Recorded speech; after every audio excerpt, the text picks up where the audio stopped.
ama sapenin tunia ke ma channel a hi video he zo sin chung chiwa ke pa thu kain sein tuni kho hi video kain siam no hi le adang jong hi po in e panpi dinga lom hi lawai le panpi ngai cha in sung khat hi panpi ding ti hi in ji chun tunia hi ni ki thopi ding wa ka dei chu hi le first born baby girl born on 26 May 2022 address amai chena khu hi le Hinken village hi in sangai kop subdivision hi in nga he thepen ding in suknu komlang hi in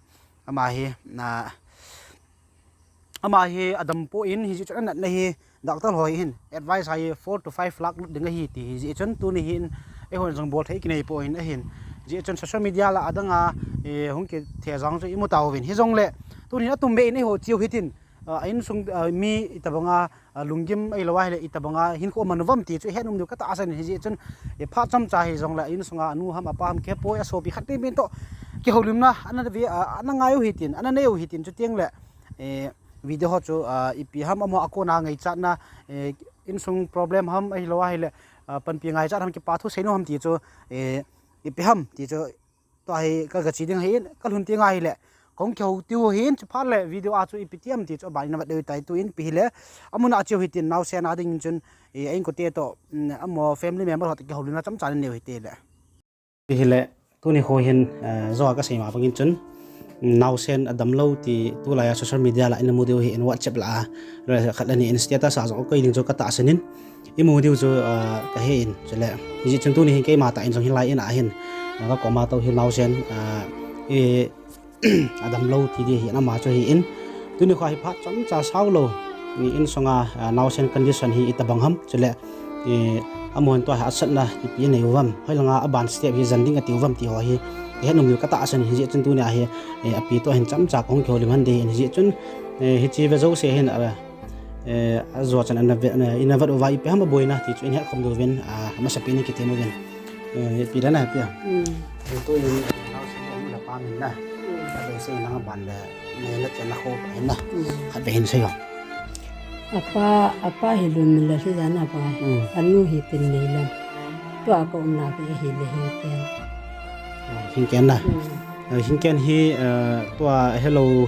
coding à cho cái thế pin nga cho sang cái subdivision sung hi in ama hi het thế pin nga su nu to cái này cha hi in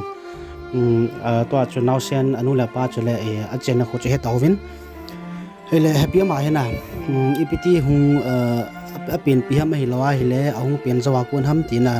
cham sai hi se pyo ama hi na ba apin zo hi lo pi apin ni apa na na chi hung pe hi jana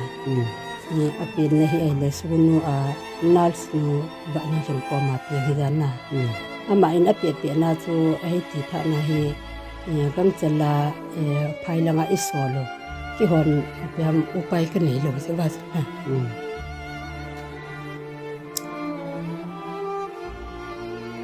ji a chu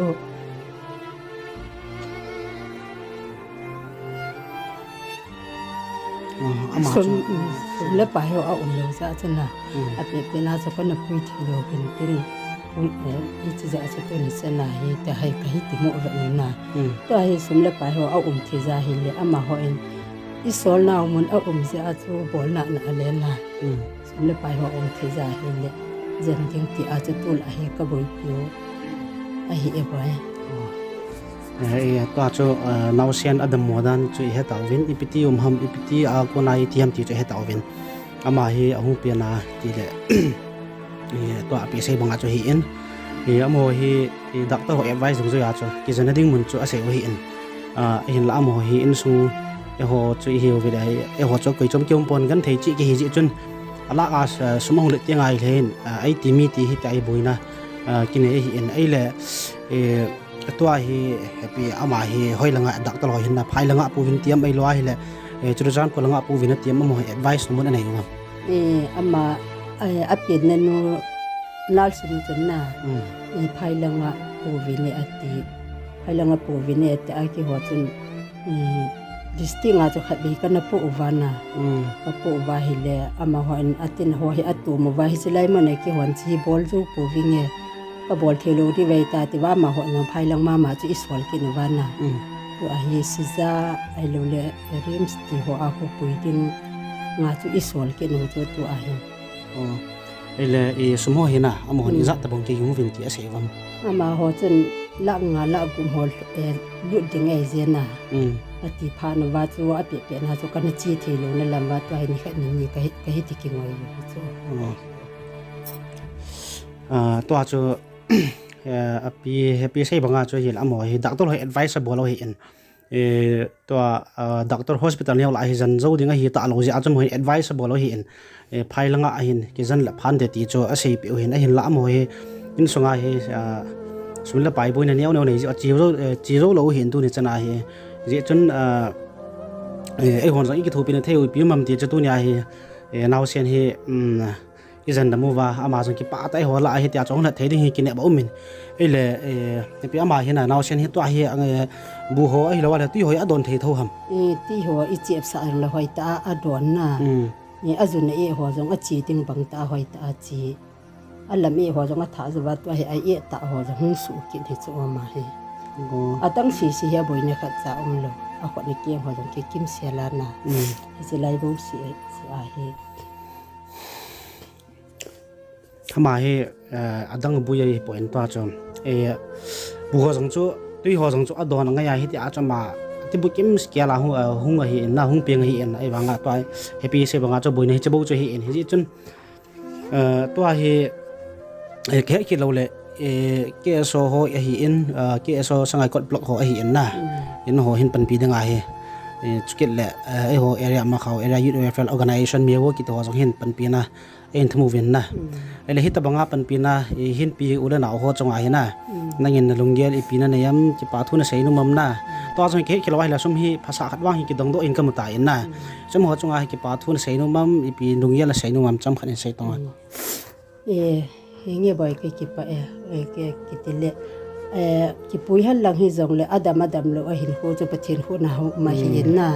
sum le pai zong le ki puya adam te jin te ti zong ka se nga hi na chu chu doctor le pathin ho na ding hi zong le hi te a pui na the ding le pe ham doctor ga ju na the ding a sum le pai hin tu da hin boi pi ho zo si amin chi wang ju ken ka ha zo pu ina zong le man tina nu me helang pu se le nang nu nga go lang hi zong le mi nu mi pa zong le hita banga pathi mena til phanen bolwa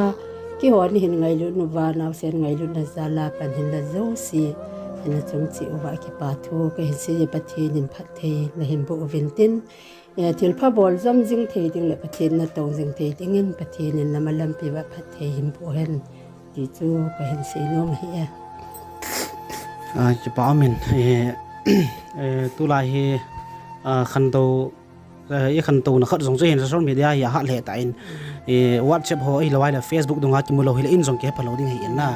hin la tu la ya chi phone ho akun hai ki za ma wa hile in mona jong hung lo ai wanga min gala pa da hin muna lung the ke ngel jong chu in dong vin jan hi chu amun hoi lai ham ti loi te khadi di hoi la hospital ma ti jan do ai ta na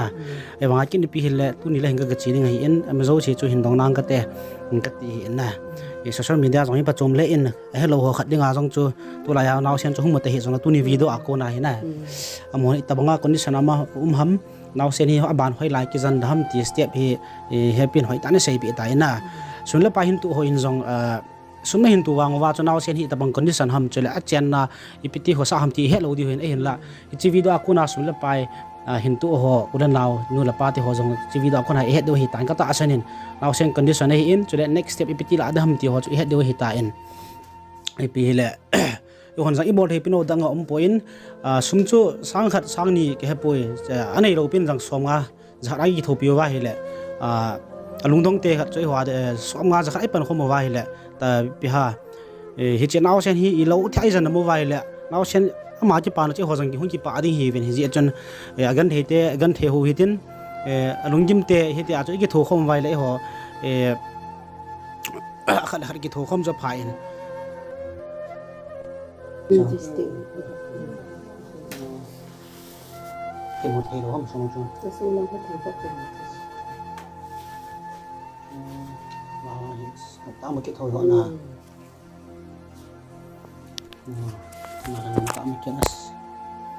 hi chi a tun ji ba hi ki mo lo ham ka ti liên hi hiu ta banga rong ka hi ni chu chi adu pa hu neu cha khana do ekati da na to hi ta hi ka vet le lin ka sa chu vai kian jong ka vet ngam ji lo vin tin ka mo vet lo na hi ta ya mai ka bo si ti ve si ha chỉ là khi giống tụm phản vai cái thăm ngắm tận lúc cái dân cái in vì mà lúc nhìn thấy thì giống cái gì lên là con lại tại cái sinh sinh riêng là khăn là phá vang lại mà lúc ta này thì ai chỉ là hít trong đó nào vang sẽ nó trong hiện trong nó mà nó ta cảm thấy phá cho ra nó là xuân giống lẹp cặp cùng giống hít kít lầu rồi tại nó ta lúc gì mua gì tin không đồng giá phải là không nghĩ là gì tin tí sa hồ bò nói họ thầm hại bận lụt xả gì phải là còn nung nút gì nè tai sao nói bằng cái chẹp xả lô biểu chứ nhưng mà đôi nôm tán một thô hầm nôm ta mà gì không đằng ra phải là không cặn gì gì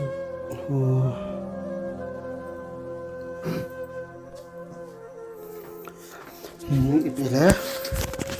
account number cái chỗ nó account number nó họ nào chỗ nào hình nào mà gọi Pulpa na po di dai ti cho rằng anh mà cài một cái dai ti hết tiền là có xì xì xong kia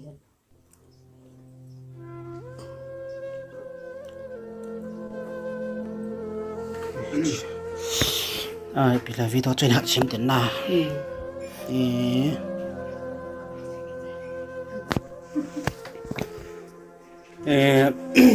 bây giờ video trên hạt lang xem tao hết tiền lại cái số tiền này bỏ ra này cái số sai cấp đoạn bỏ ra này account number là hiện pin chỉ account number cho lại cái hiện tại đó tiếng hiện chỉ cái hiện tại đó tiếng chỉ account number là hiện anu na nào xem nu hầm ấy đâu nè api năng anh à api rồi anh à chỉ account number hi hay rồi cái tiền happy mình hiện na hi chạy nên vay đấy ama account ahun tiếng hiện chỉ là gp number trong cái pin hi lại bỏ này cần tạo đó chỉ hiện tại cái hiện tại đó hiện cho lệ mèo tiền dòng cho area mèo tiền dòng ta cho phần pin à ngao sen nga hi adon jing hi ji chun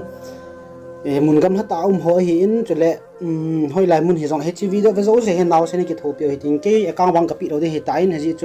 cho cái số tiền thil bo hi ho account number ho ho da pi detail dấu sẽ cái số